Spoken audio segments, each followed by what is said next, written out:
Éric Benjamin Colli est le directeur général adjoint du groupe Topaz Multi-Industrie SA et premier vice-président de la Chambre de commerce, d'industrie et d'artisanat de Guinée, également entrepreneur. Bonsoir, monsieur Éric. Bonsoir. Il est concentré sur moi comme ça. Et Allah, qui tombe. Bienvenue dans ce magazine. Merci beaucoup. Merci d'avoir répondu à notre invitation. Le plaisir est le mien. Merci beaucoup. Alors, avant de passer au reportage que nous avons réalisé sur vous, est-ce que vous êtes bien installé? Formidablement. Vous êtes bien accueilli? Très heureux d'être ici. Merci beaucoup. Alors, nous vous invitons à suivre ce reportage que nous avons réalisé sur vous et juste après, nous allons revenir pour commencer l'émission. Très bien.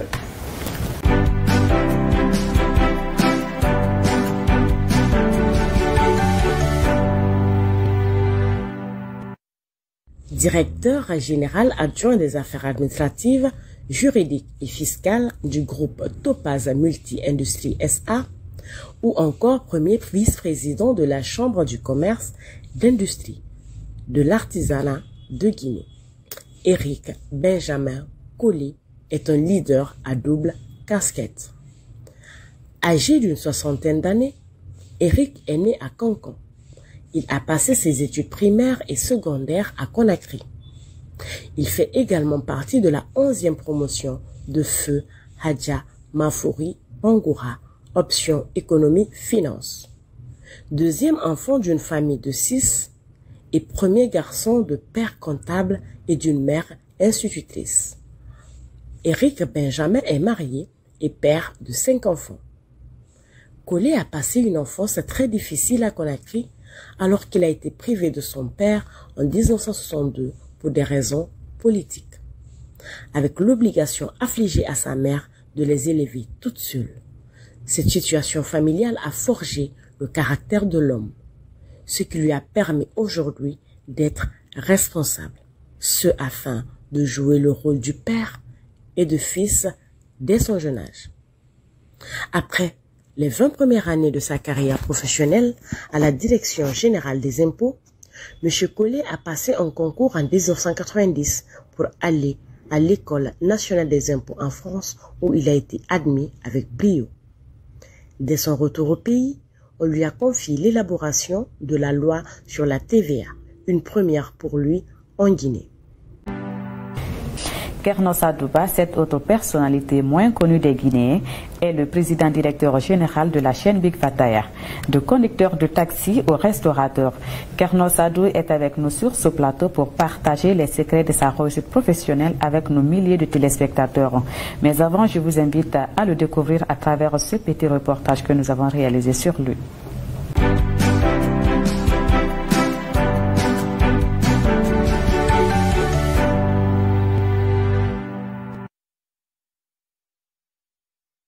Un lundi, pas comme les autres. Dès 8 heures, Sadou prend sa moto, nettoie, chasse les poussières, démarre la moto et se dirige vers son restaurant pour prendre son petit déjeuner et s'enquérir de l'état de ses travailleurs avant de prendre la route pour se diriger à sa boutique de vente d'emballage. Issu d'une famille de cultivateurs et éleveurs, âgé d'une trentaine d'années, marié et père de 2 enfants, Kerno Sadouba est né à Kongoré, dans la sous-préfecture de Dar Salam. Dès son jeune âge, il fut quelqu'un de conviction. Il a toujours cru en ses rêves, ségrégué au sein de la famille, et ce qui lui poussait d'abandonner très tôt les études pour aller en aventure au Sénégal, auprès de son oncle paternel. C'est là qu'il a appris les bases et le secret de la restauration. Dès après l'aventure au Sénégal, notre jeune patron s'est dirigé dans son pays natal pour réaliser son rêve de devenir restaurateur. Arrivé en Guinée, Kerno Sadou a commencé ses activités par la fabrication des bonnets pour hommes. Il fut également conducteur de taxi, ce qui lui a permis de faire des économies afin de pouvoir mettre en place son premier restaurant en association avec 2 de ses amis. Aujourd'hui, entrepreneur dans plusieurs secteurs d'activité, Kerno Sadou est formateur en restauration. À son jeune âge, il a plus de 6 restaurants à son actif. Soucieux de l'avenir de la Guinée et de la jeunesse guinéenne, Thierno Sadou ambitionne de créer le maximum d'emplois pour les jeunes dans le domaine de la restauration.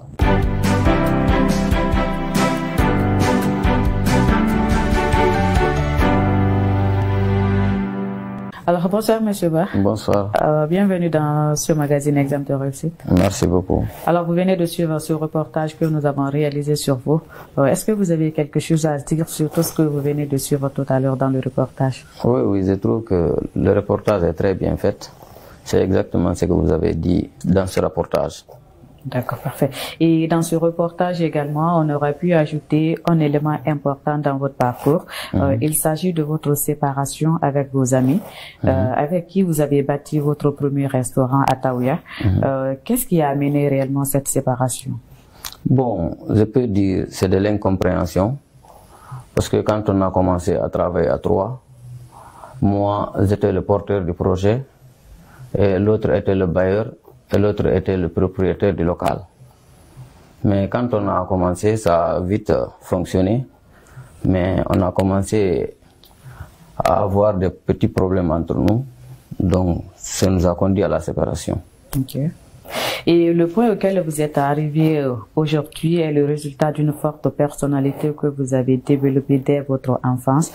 Parlez-nous des épreuves qui ont forgé cette personnalité que vous incarnez aujourd'hui. Bon, je peux dire que d'abord, mon père est décédé en 2007, donc j'étais encore jeune et j'avais beaucoup de frères, de petits frères et de sœurs. Donc, je peux dire que j'étais animé d'abord par la volonté de travailler et aider ma maman. C'est ce qui m'a poussé à faire tous les efforts que j'ai faits. Bon, j'avais donc 2 ans une pression sur moi et je ne pouvais plus baisser les bras parce que lorsque mon père vivait, je peux dire que je ne faisais pas tellement le sérieux parce que j'ai abandonné les études. Donc, c'est quand mon père est décédé que je me suis décidé de battre, vu que je n'avais pas de métier, à part la cuisine que j'ai fait avec mon oncle, je me suis vite lancé dedans. Et alors, si on vous demandait aujourd'hui quelle est votre plus grande satisfaction, quelle serait votre réponse? Bon, ma plus grande satisfaction est d'arriver à vraiment, comme je le voulais, à travailler pour aider ma famille. Ça, c'est ma plus grande satisfaction. D'accord. Et malgré votre jeune âge, vous jouez un rôle très important au sein de la famille parce que de toutes les façons, vous faites le rôle de votre papa, de votre vieux papa. Vous parvenez quand même à subvenir aux besoins de la famille, de vos proches, tout. Comment vous faites pour avoir tout cela? Je peux dire que j'ai pu avoir ça parce que, comme je vous ai dit, quand mon père est décédé, je n'avais d'abord plus le choix. C'est soit je travaille ou bien je regarde ma maman souffrir. Donc j'ai commencé, je suis venu à Conakry, je n'avais pas le choix, j'ai commencé par taxi comme je vous l'avais dit, par conduire taxi parce que je ne pouvais pas rester quelques jours sans travail. Rester quelques jours sans travail pour moi c'était regarder ma famille mourir de faim. Donc je me suis vite lancé dans le taxi, dans le but de travailler là-bas un peu pour pouvoir économisé un peu d'argent pour maintenant me lancer dans ce que je connais. Ok.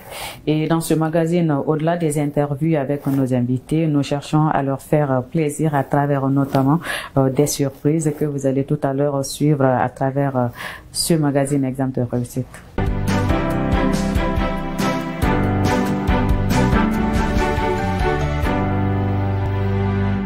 C'est un enfant, disons, il était un peu turbulent dans le sens, c'était un monsieur qui est touché à tout.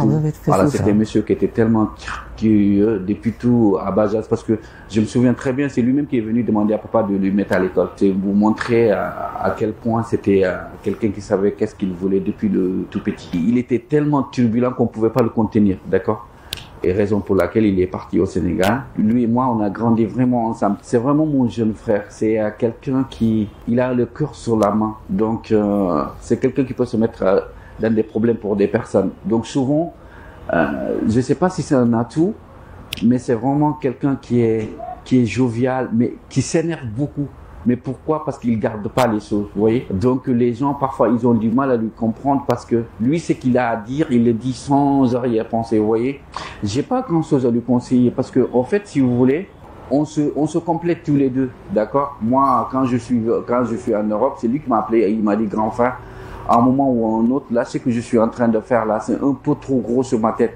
Donc, il faudrait que tu viennes pour qu'on s'entraide. Vous voyez, donc, cette personne comme ça, là, t'as pas à lui conséquences parce que je dirais, pour un jeune comme ça, là, qui a une vingtaine d'années, savoir conquérir un marché comme ça, là, c'est avoir vraiment la tête sous les épaules. Donc, c'est parfois, juste, il a un peu de colère en lui qu'il faut essayer de contenir. En plus d'être un jeune frère, c'est, je peux pas dire qu'est-ce qu'il représente. Il représente un tout.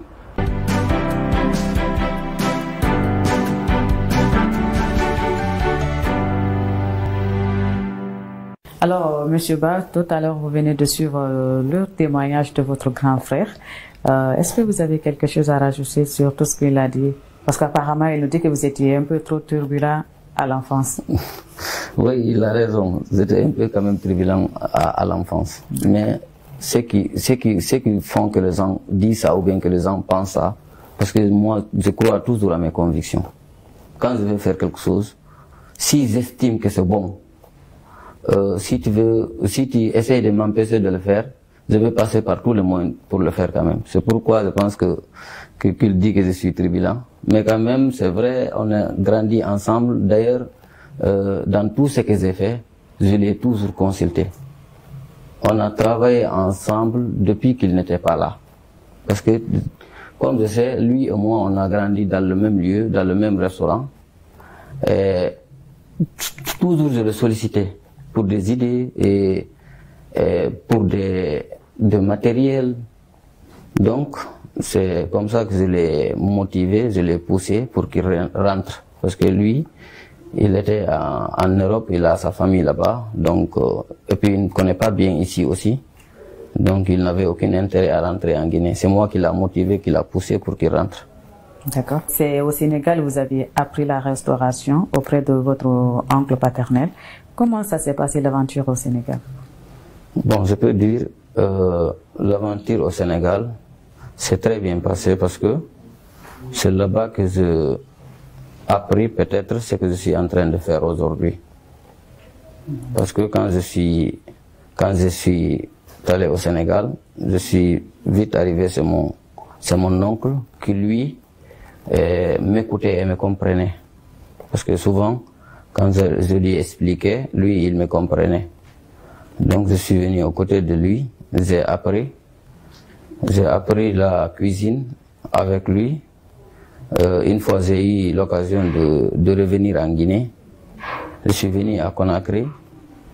J'ai tout de suite remarqué qu'à Conakry, que je pouvais revenir ici faire ce que je suis en train de faire à Dakar. C'est là-bas que l'idée est venue.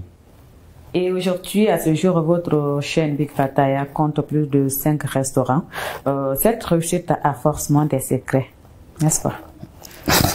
Oui, je peux dire que cette réussite a des secrets peut-être que tout le monde connaît. Sauf moi. Parce que, comme vous le savez, toute chose commence d'abord par la volonté de le faire.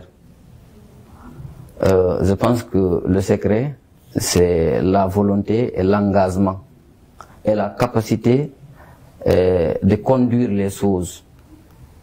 Parce que moi, comme je vous le dis, j'ai commencé avec 0 franc. 0 franc. Je suis venu directement, j'ai pensé à faire quelque chose pour pouvoir au moins avoir un peu pour que je puisse commencer à faire ce que je suis en train de faire. Maintenant, là, je pense que c'est en 2010, on est en 2022. Si j'ai réussi à faire tout ce que j'ai fait là, à partir de 0 francs, je pense que je peux dire que mon secret, c'est l'engagement et la volonté ferme que j'avais pour travailler et enfin aider ma famille. D'accord. Et là aussi, je comprends bien, vous avez commencé votre entreprise avec 0 francs. 0 francs. Donc c'est possible de commencer une activité avec 0 francs? Oui, c'est bien possible de commencer une activité avec 0 francs, mais avec de la discipline. D'accord. Parce que si tu es discipliné, par exemple, si tu es sérieux dans ce que tu fais, vite, tu vas avoir la confiance des gens. Quand tu as la confiance des gens, tu vas pouvoir travailler sans grand moyen. Parce que si toutefois tu viens, tu prends, après tu rembourses, tu peux travailler sans tes propres moyens. Alors, en plus de la restauration, vous évoluez aussi dans d'autres domaines que sont l'élevage, l'agriculture, le commerce. Comment vous réussissez quand même à concilier ces secteurs d'activité? Bon, je peux dire que tout ça là, c'est des projets que je suis en train de faire, mais c'est des projets que j'avais déjà envisagés depuis longtemps. Donc, j'ai déjà mes cibles, je suis en train de faire petit à petit. Bon, c'est vrai que l'élevage a commencé par des difficultés, mais je sais toujours que les difficultés viennent pour qu'on les surmonte. Donc, l'élevage, j'ai commencé, mais la première expérience, j'ai eu des pertes. Mais quand même, je continue. Je suis en train de vendre des trucs que moi-même je consomme. Parce que nous, la restauration, nous consommons beaucoup d'emballage. Et je souffrais vraiment pour avoir l'emballage. D'abord, c'est rare. Et puis, quand tu trouves, c'est trop cher. Donc, c'est ce qui m'a lancé pour pour importer les emballages et de les revendre. D'accord. Pour que les gens aient ça à un moins prix. Ok. Donc, on dit souvent que les échecs font partie de la vie d'un homme qui veut toujours réussir. Est-ce que vous avez aussi connu des échecs dans votre vie? Si oui. Oui, j'ai eu des échecs, mais souvent, moi, les échecs, je les considère comme des motivations. Quand je me fixe un objectif, je ne le fixe pas pour faire l'objectif vite et avoir des résultats tout de suite.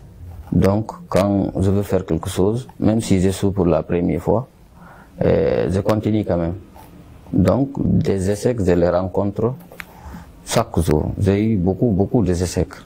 Et là, si vous êtes vraiment à ce niveau aujourd'hui, c'est parce que vous avez su vous entourer des personnes qui ont été vraiment des guides pour vous. En tout cas, vous êtes parvenu à vous entourer des meilleurs. Donc pour cela, nous vous invitons aussi à suivre ce reportage de quelques-uns de vos amis que nous avons rencontrés sur le terrain, qui nous ont aussi confié des choses sur vous. D'accord. J'ai connu Thierno Sadou il y a une dizaine d'années. Je l'ai connu à Taouya. Pendant ses débuts, j'ai découvert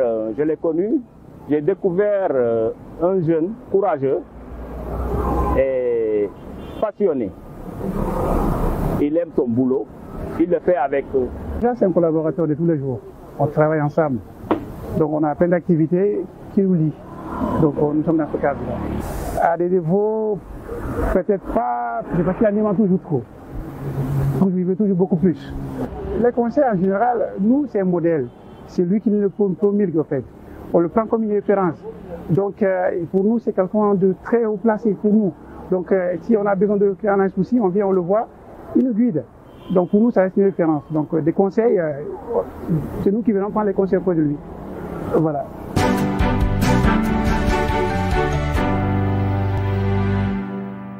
Monsieur Ba, vous venez tout à l'heure de suivre le témoignage de vos amis. Est-ce que vous avez quelque chose à dire sur tout ce qu'ils ont dit sur vous? Bon, le premier qui a intervenu, c'est M. So. Donc lui, c'est l'un de mes premiers fournisseurs. C'est quelqu'un qui me connaît vraiment et qui me respecte beaucoup et que je respecte beaucoup. Et il a aussi beaucoup contribué pour ma petite réussite. D'accord.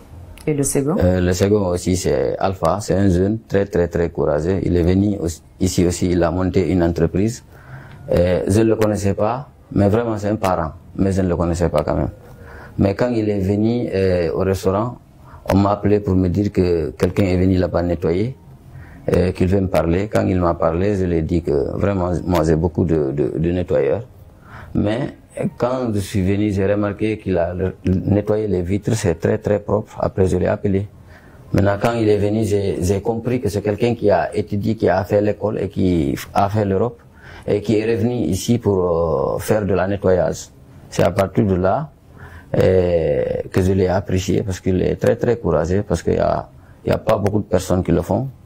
Quitter en Europe en ce temps et venir ici avec un petit tuyau pour dire qu'il nettoie. C'est là que ça a commencé. Mais c'est vraiment un jeune, je peux dire un jeune modèle aussi. Okay. Tout comme vous. Alors aujourd'hui, vous évoluez dans l'entrepreneuriat et vous savez, l'entrepreneuriat chez nous est un domaine très compliqué qui n'est pas donné à n'importe qui. Qu'est-ce qui vous a poussé à penser faire de l'entrepreneuriat dans notre pays? Bon, d'abord, comme ils l'ont dit que j'étais tribunal, donc je ne pensais pas que moi, je pouvais longtemps travailler pour quelqu'un. Donc je me suis dit vite de cultiver dans mon sang, de faire quelque chose pour moi, là où je suis plus libre. C'est là que j'ai commencé à entreprendre. Maintenant, au début, j'ai commencé avec des partenaires, mais ça a mal tourné. Je me suis lancé maintenant seul. D'accord. Et qu'est-ce que vous avez à conseiller à ces jeunes pour qu'ils osent également se lancer dans le domaine de l'entrepreneuriat comme vous? Bon, je conseille à tout un chacun de comprendre les choses. À la jeunesse, de choisir ce qu'elle veut. Mais moi, je pense que je peux conseiller à la jeunesse d'entreprendre parce que c'est ça qui va nous aider à nous épanouir. Et alors, lorsqu'on préparait ce magazine, quand je vous ai posé la question de savoir qui sont vos modèles, vos références, vous m'avez parlé de PDG de groupe Sonogo qui vous inspire autant. Pourquoi vous avez choisi cet homme comme étant votre modèle? Parce que je peux dire que je suis un peu comme lui. Je suis venu ici jeune, je n'avais rien, j'ai commencé tout petit. Et quand j'ai vraiment appris l'histoire de ce vieux-là, j'ai vu que c'est quelqu'un qui n'a pas aussi fait l'école française comme moi. Donc, vu qu'il a réussi à faire tout ce qu'il a fait aujourd'hui, vraiment la personne m'a inspiré.